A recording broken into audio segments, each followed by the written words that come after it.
Mais même, des rétro Satanas. mais même chez... Tout. Ah non, on parle pas de... Aujourd'hui, je vais vous donner quelques conseils sur l'évangélisation. Je suis avec Santiago, un jeune qui va venir, qui va aller évangéliser. On a discuté un peu, il y a de la peur, il y a énormément de choses. Mais du coup, on va filmer, on va voir quelques petits points dans l'évangélisation et je sais que ça peut vous aider énormément, comme moi ça m'a aidé. Comment aller parler aux gens la première fois par exemple, qu'est-ce qu'on doit dire, notre comportement, etc. Du coup, on va voir ça aujourd'hui. T'es prêt ou pas? Non, pas trop, mais Tu te sens comment? un peu stressé. Hein. La première chose très importante, c'est déjà prier. Deuxième chose, c'est que tu dois comprendre et savoir que ce que tu es en train de faire, c'est vraiment parce que le salut de ces personnes en dépend. Tu vois? Du coup, on va dire que ce n'est pas un jeu, on n'est pas en train de rigoler, tu vois, on est vraiment en train d'aller vers les gens pour qu'ils soient sauvés. Tu vois, mets-toi ça dans la tête, qu'à travers toi, Dieu, là, il est en train de parler aux gens pour que les gens aillent vers lui. Tu vois? Et que Dieu veut t'utiliser avec puissance. Du coup, j'imagine que tu es stressé, des fois, tu n'as pas les mots qui ressortent, etc. Mais petit à petit, ça c'est un exercice, et petit à petit, tu vas voir que tu vas commencer à comprendre, tu vas commencer à avoir confiance en toi, etc. C'est bon ou pas? Je vais essayer. Ok, vas-y. Seigneur. Le plus important dans cette situation-là, c'est vraiment prendre la décision d'y aller. Même s'il y a la peur, même si on peut avoir quelque chose comme l'angoisse, etc. Après cet exercice, ce sera plus pareil. Parce que là, je suis en train de parler, en train de prier en langue là-bas. Là. Ça va aller tellement mieux que moi, mais c'est toi qui m'as choisi. Au fond, j'ai envie, Seigneur. J'oublie pas que c'est pour toi que je le fais. Bonjour, excusez-moi, est-ce que vous aurez une petite minute? J. Maris. Bonne journée à vous. Oui, à ce moment-là, c'est vraiment un moment où on sent vraiment que les gens ne veulent pas nous écouter. Des fois, ça fait du mal. Des fois, on se sent seul. Mais une chose qu'on doit comprendre, c'est que Jésus il est passé par là. On doit comprendre vraiment que c'est un moment inévitable, que c'est normal. Dans l'évangélisation, les gens vont nous dire non. Mais il faut comprendre une chose, c'est qu'ils ne disent pas non à nous directement, mais à Jésus. Et nous, on doit continuer à faire ce qu'on doit faire. C'est très important. La première personne ne nous écoute pas, on y va pour la deuxième. La deuxième ne nous écoute pas, on y va pour la troisième. Et si la troisième ne nous écoute pas, on y va pour la quatrième. Mais Dieu il est fidèle et dans tous les cas, une personne va s'arrêter. Mais juste le fait de faire ça, d'aller vers les gens, c'est un exercice incroyable parce qu'on apprend à renoncer à soi-même. Et dans l'évangélisation, on doit comprendre qu'on doit renoncer. Parce que les gens vont se moquer. Et c'est pas parce qu'ils se moquent de nous qu'on doit s'arrêter. Bonjour, excusez-moi. Est-ce que vous auriez une petite minute à m'accorder? J'ai une bonne nouvelle à vous annoncer. En fait, moi, ce que je partage, c'est l'amour de Dieu et que Dieu il vous aime. Que Dieu vous bénisse, monsieur. Bonjour, excusez-moi, est-ce que vous aurez une petite minute à m'accorder? Que Dieu vous bénisse. Bonjour, excusez-moi, est-ce que vous auriez une petite minute à m'accorder? J'ai une bonne nouvelle à vous annoncer. C'est l'amour de Dieu. Il veut rentrer dans votre vie. Que Dieu vous bénisse. Passez une bonne journée. Vous voyez, au début, il prenait plus de temps et maintenant, il commence à se lancer de plus en Bonjour, plus. excusez-moi, est-ce que vous aurez une petite minute à m'accorder? En fait, moi, je proclame la bonne nouvelle. J'ai une bonne nouvelle pour vous. Et c'est le fait que Dieu il veut rentrer dans votre vie et qu'il vous aime. Est-ce que vous êtes croyant ou quelque chose dans le genre? De quelle religion? Est-ce que vous sentez que Dieu il est avec vous? Vous le sentez proche de vous? Et est-ce que vous n'avez pas peur de parler avec lui? Et est-ce que vous sentez que vous pouvez vous confier à lui comme si c'était votre père? Et pour vous, Issa, qui est pour nous Jésus, ce n'est pas Dieu. Et moi, ce que je voudrais vous dire, c'est que Jésus, c'est le Fils de Dieu et qu'il est mort pour vous et qui aujourd'hui veut rentrer dans votre vie. Vous êtes chrétien, c'est ça? Oui, c'est ça, je suis chrétien. Bah écoutez, je respecte votre religion, mais c'est pas mes croyances. Ok. Merci Je vous souhaite beaucoup. une bonne journée. Merci, au revoir. Il s'est passé quoi du coup? Elle m'a dit qu'elle était de confession musulmane et j'ai un blocage, j'ai pas su en mode lui dire plus ou je savais pas comment lui dire que Jésus est Dieu parce que pour eux tu leur dis ça c'est... Ouais. Pourquoi tu t'es bloqué toi-même? Parce que tu es allé sur un terrain que tu ne connais pas. À aucun moment elle t'a emmené sur ce terrain. C'est toi les questions que tu as commencé à lui poser, je sais pas si tu t'es rendu compte, c'était pour aller vers ce terrain à tel point que tu as même commencé à dire Aïssa en parlant de Jésus pour les musulmans, tu vois. Du coup, le problème, c'est que beaucoup de gens qui vont évangéliser, ils disent je ne vais pas l'évangéliser. Pourquoi? Parce que je vais être bloqué si on commence à parler de sujets que je ne connais pas. Mais moi, je pense justement que j'avais besoin d'un sujet pour Ok. qu'on puisse parler, mais je savais pas comment lancer ce sujet-là. Voilà. Quel est le sujet que le Seigneur nous demande d'aller, de propager? C'est quoi le sujet que tu connais et que tu dois parler aux gens? Parce que Jésus, il s'est sacrifié pour nous, il est allé à la croix pour nous. Voilà. Le Seigneur ne nous a jamais demandé, tu peux le faire, parce que tu peux essayer de faire comprendre, etc. Mais le Seigneur ne t'a pas demandé, par exemple, d'aller et on va parler des autres religions. Le Seigneur te demande d'aller annoncer une bonne nouvelle. La bonne nouvelle, c'est quoi? Jésus est mort sur la croix pour nos péchés. On peut être sauvé grâce à Jésus. Il est ressuscité le 3e jour, etc., etc., etc. Donc toi, si tu as cette peur de, je sais pas, si on me pose des questions, annonce l'évangile. Premièrement, annonce l'évangile. Là, c'est ce qu'on va faire. Et tu vas voir, tu vas pas être bloqué. Parce que la première chose que tu vas faire, c'est j'ai une bonne nouvelle pour vous et tu commences à parler de Jésus. Ce que Jésus a fait sur la croix pour eux. Si tu peux raconter un bout de ton témoignage, raconte un bout de ton témoignage, etc. Si après, du coup, elle va sur une autre religion, pose-lui des questions, essaie de t'intéresser, essaie de comprendre le pourquoi elle a choisi cette religion, etc.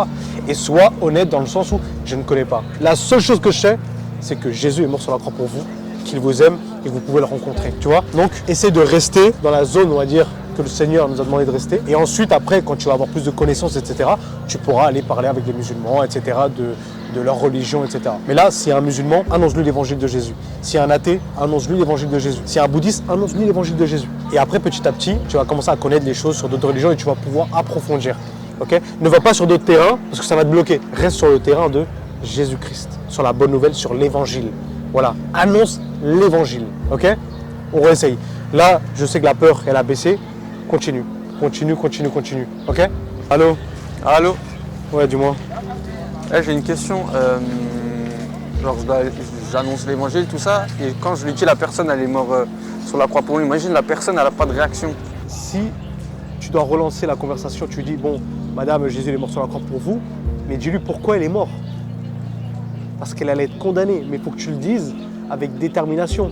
Parce que si tu dis, je vais aller t'annoncer une bonne nouvelle, et qu'au final, la bonne nouvelle que tu es en train d'annoncer, tu es tout triste, etc., quand tu vas l'annoncer, tu vois, même les gens, ils ne vont pas y croire.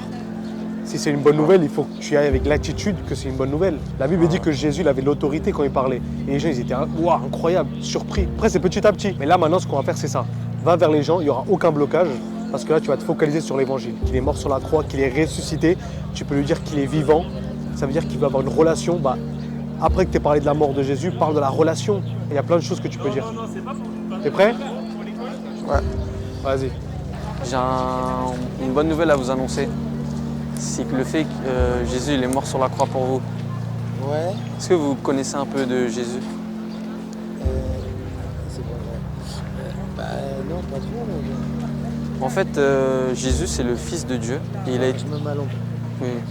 Non, vous inquiétez pas. En fait, c'est Jésus, c'est le Fils de Dieu. Il est allé sur la croix pour vous. Oui, je sais, t'es évangéliste. Oui, mais est-ce que vous savez pourquoi il est allé sur la Je croix? connais ton discours. Mais vous savez pourquoi il est allé sur la croix? Je sais pas. Parce que nous, on est des pécheurs. Oui, Et Dieu, il a eu le péché. Et nous, on était condamnés à la mort. Mais Dieu nous a tellement aimés, comme il est écrit dans sa parole, qu'il a donné son Fils unique pour que vous et moi, on puisse aller au paradis auprès de lui. On puisse... ouais, il a offert, ils l'ont crucifié. Ouais, il a donné son Fils. Il l'a donné, ils l'ont crucifié. C'est les Juifs qui l'ont... Oui, il l'a donné, il l'a envoyé sur... Jésus, il était juif, de toute façon. Oui, mais il est allé sur terre et Dieu, il le savait depuis le début. C'était le plan de base qui paye pour nous. Raconte-moi un peu, du coup, il s'est passé quoi? On n'a pas pu tout filmer, mais du coup, il s'est passé quoi? Comment ça s'est fini? Du coup, je lui ai annoncé l'évangile. Lui, il m'a dit qu'il croyait en Dieu, mais que pour lui, Jésus était plus un problème qu'autre chose. Je sentais qu'on se déviait un peu du message principal que je lui avais annoncé. Donc, je me suis recentré sur la bonne nouvelle que j'avais pour lui. Lui, il m'a dit que moi, je méritais d'être sauvé. Et c'est là où on est revenu à la bonne nouvelle que je devais lui annoncer. Moi, je lui ai dit que non, ni lui ni moi, on mérite d'être sauvés. Mais que seulement par ce que Jésus a fait à la croix pour nous qu'on est sauvés. Et du coup, tu penses que ça t'a aidé ou pas de te concentrer, te focaliser sur l'évangile? En gros, au début, la première évangélisation que tu as faite, du coup, tu t'es dévié un peu, dans le sens où tu es allé sur un terrain où tu n'avais pas les mots, tu m'as dit que tu savais pas trop quoi dire. Mais là, je vois, tu as quand même parlé, parce que là, j'ai pas filmé, mais tu as parlé à peu près 15 minutes avec lui. Tu penses que ça t'a aidé ou pas? Tu penses que c'est quelque chose de bien ou tu penses que voilà, tu aurais préféré parler un peu de tout et... Bah, moi aussi, c'était une de mes peurs. Bah, moi, quand on me propose d'aller évangéliser, je dis non parce que je me dis, j'ai pas les connaissances. Mais le fait de rester focalisé sur le message de que Jésus est allé sur la croix, ça aide. Et ça permet aussi d'avoir une discussion avec la personne et aussi de sentir que j'ai les mots. Ok. Et niveau peur, au début tu avais un peu peur d'aller vers les gens, de parler. Comment ça se fait que ça s'est enlevé comme ça, petit à petit? Je pense le fait d'essayer. D'essayer. Ça enlève la peur. Ça enlève la peur. Après, J'imagine qu'il y en a un peu, tu vois, ça reste. ça reste quand même. Ouais, voilà. Ça reste quand même avec le monsieur pendant les 15 minutes. J'avais des petits blancs de 15-20 secondes. Et après, j'essayais de me recentrer sur le message. Et aussi à l'aide de ce que j'ai lu dans la Bible, tout ça, pouvoir lui parler. Ok. Et maintenant que toi, t'es allé, t'as évangélisé, t'es allé avec peur, mais tu t'es rendu compte que la peur, elle commence à partir quand même un peu, tu vois. Que peut-être le premier, ça fait très peur, mais après le deuxième, le troisième, ça commence à diminuer. Toi, c'est quel conseil que tu dirais à cette personne qui ne veut pas aller évangéliser par peur et par tous ces trucs qui se disent dans sa tête? Moi, je dirais plutôt de pas se poser 1000 questions. Moi, je suis quelqu'un qui me pose beaucoup de questions, mais moi, je dirais pas de se poser 1000 questions et juste de se concentrer sur ce que Dieu a fait pour lui. Le fait d'être allé à la croix pour chacun d'entre nous et de titiller ce terrain-là et d'approfondir aussi personnellement quand on est chez soi ce terrain-là parce que c'est ça que Dieu veut qu'on aille annoncer. C'est pas autre chose, c'est juste le fait que Jésus est mort pour chacun d'entre nous et que Dieu il veut qu'on soit tous sauvés et qu'il veut qu'on soit proche de lui. Et pour la peur, tu leur conseilles quoi? Bah, je leur conseille d'essayer d'y aller et avec au fil des personnes, on va se dire ok, cette personne j'ai fait cette erreur-là, je vais pas la faire avec celle-là. Donc c'est d'essayer, essayer. Et Dieu il va enlever les peurs, il va enlever les doutes et ça va aller naturellement. Et surtout bien sûr, comme j'ai dit, titiller ce terrain-là, étudier ce terrain-là pour être le plus serein possible, avoir le moins peur. Est-ce que tu as un dernier mot de fin? Ouais, jamais lâcher, toujours prier et surtout lire la Bible. Les deux vont ensemble. On ne peut pas juste prier et pas lire la parole. Il faut les deux pour pouvoir aussi annoncer l'évangile et connaître plus de Dieu et avoir les mots pour parler aux gens. Du coup, comme vous pouvez voir, Santiago, il est allé évangéliser, il a essayé. Il y avait de la peur, des fois on n'a pas les mots, on ne sait pas quoi dire. Mais le plus important dans l'évangélisation, c'est d'aller évangéliser. Jésus, il a fait quelque chose dans votre vie. Il vous a transformé, il vous a déjà parlé. La seule chose qu'il vous demande, c'est d'aller annoncer cette bonne nouvelle et de raconter votre témoignage, ce que Jésus il a fait pour vous. Peut-être que des fois, vous allez bégayer, peut-être que vous allez avoir peur, peut-être que, je ne sais pas ce qui peut se passer. Mais en tout cas, si vous continuez à essayer, vous allez voir que le Saint-Esprit va vous former.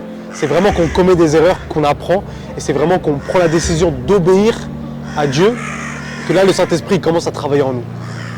La première personne, elle est passée. Après, il en a arrêté une. Il en a arrêté une deuxième. Il a commis des erreurs avec une première personne qu'il ne va pas commettre avec la deuxième. Mais le plus important, c'est d'essayer et d'obéir. Aller et annoncer l'évangile parce que les gens sont en train de se perdre et ils ont besoin d'entendre ce message qui peut sauver leur vie. Que Dieu vous bénisse et n'oubliez pas, allez et évangélisez.